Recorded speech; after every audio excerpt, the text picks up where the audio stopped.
আজকে আপনাদের সাথে কাতল মাছের আস্ত মাথা দিয়ে মুড়িঘণ্টর একটা রেসিপি শেয়ার করব।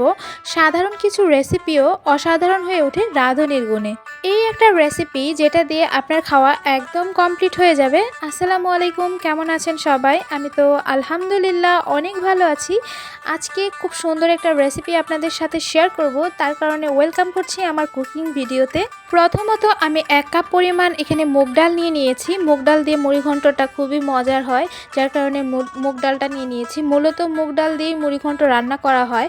তো এখানে 1 কাপ পরিমাণ নিয়েছি। এটা একটু হালকা ভেজে নিব। যখন দেখবেন একটু ভালো একটা স্মেল আসতেছে, সেই পর্যায়ে নামিয়ে নেবেন। আজকে আমি কাতল মাছের মাথা দিয়ে রান্নাটা করব। আপনারা চাইলে রুই মাছের মাথা দিয়েও করতে পারেন, মানে আপনার ইচ্ছা যেটা দিয়ে আপনি করতে চান। তো এখানে মাথাটা নিয়ে এখানে হালকা একটু হলুদের গুঁড়া আর লবণ দিয়ে ম্যারিনেশন করে নিচ্ছি। জাস্ট একটু ভেজে নিব। আমার কাছে মনে হয় যে ভেজে রান্না করলে মাছ খেতে খুবই ভালো হয়। খুব সুন্দরভাবে ম্যারিনেশন করে এখানে আমি হালকাভাবে ভেজে নিব। তো চুলায় আমি একটা কড়াই বসিয়ে দিয়ে তেলটা গরম করে নিয়েছি। এখানে মাছগুলো ছেড়ে দিচ্ছি। আর মাছটা খুব বেশি ভাজবো না, আবার খুব যে কম এরকমও না, মোটামুটি একটা পর্যায়ে ভেজে নিব। আপনারা দেখলেই বুঝতে পারবেন যে কীরকমভাবে ভেজে নিচ্ছি। আপনারা চাইলে কম বা বেশি করে নিতে পারেন, কোনো সমস্যা নেই। তো সবগুলো মাছের মাথার অংশগুলো আমি ভেজে নিয়েছি এইভাবে।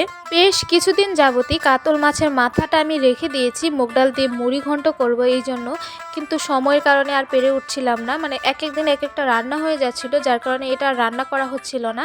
তো আজকে যেহেতু বাসায় সবজি নেই, তো ভাবলাম যে আজকে এই রান্নাটা করে ফেলি। তো এখানে চুলায় একটা কড়াই বসিয়ে দিয়েছি। এখানে আস্ত জিরা আর পাঁচফোড়ন দিয়ে দিয়েছি। তার কিছুক্ষণ পর এখানে পেঁয়াজ আর রসুন কুচি দিয়ে দিয়েছি।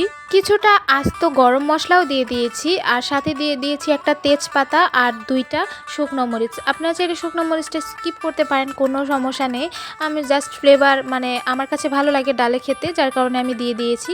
তারপর সবগুলো উপকরণ পেঁয়াজ রসুন খুব সুন্দরভাবে ব্রাউন কালার করে আমি ভেজে নিয়েছি। খুব বেশি কালার করিনি। এই পর্যায়ে আমি দিয়ে দিয়েছি আদা রসুন জিরা, মানে সব কিছু একসঙ্গে ব্লেন্ড করে নিয়েছিলাম। মশলাটা সাথে কাঁচামরিচও ছিল। তো ওই মশলার মিশ্রণটা দিয়ে আমি খুব সুন্দরভাবে বেশ কিছুক্ষণ মশলাটা ভেজে নিয়েছি। তারপর পানি দিয়ে একে একে হলুদের গুঁড়া মরিচের গুঁড়া ধনিয়ার গুঁড়া আর পরিমাণ মতো লবণ দিয়ে দিয়েছি। এখন এই মশলাটাকে খুব সুন্দরভাবে কষিয়ে নিব।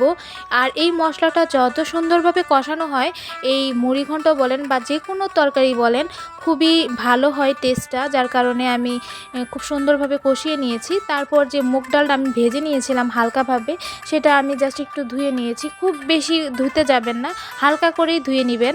ধুয়ে নেওয়ার পর এই তো মশলার সঙ্গে মুগ ডালটা আমি খুব সুন্দরভাবে মিক্স করে নিচ্ছি।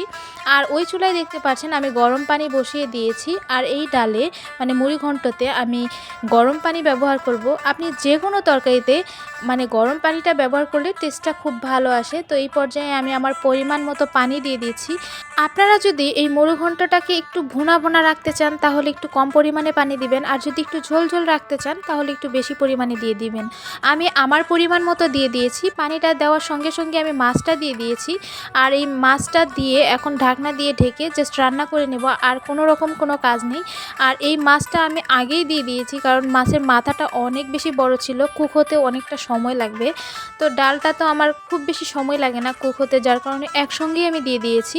তো কিছুক্ষণ পর আমি ঢাকনাটা খুলে দেখাচ্ছি এই পর্যায়ে। তো আমার মনে হলো যে আরও কিছুক্ষণ এই ডালটা হবে, যার কারণে আমি আবারও ঢাকনা দিয়ে ঢেকে ওয়েট করছি কিছুক্ষণের জন্য। তো এই পর্যায়ে মানে এর কালারটা মানে এত সুন্দর এসেছে, তো ঢাকনা দিয়ে ঢেকে দিয়ে বেশ কিছুক্ষণ ওয়েট করেছি। তো এটাই ছিল আমার এই মুড়িঘণ্টর ফাইনাল লুক। মানে এটা খেতে এত বেশি মজার ছিল, মানে বেশ অনেক দিন পরে আমি এই মুড়িঘণ্টটা রান্না করলাম, আর খেতে খুবই দারুণ ছিল। আপনারাও কিন্তু বাসায় একবার ট্রাই করতে পারেন। আমার এই ছোট্ট কুকিং ভিডিওটা আপনাদের কাছে কেমন লাগলো অবশ্যই জানাবেন। সবাই ভালো থাকবেন। আল্লাহ হাফেজ।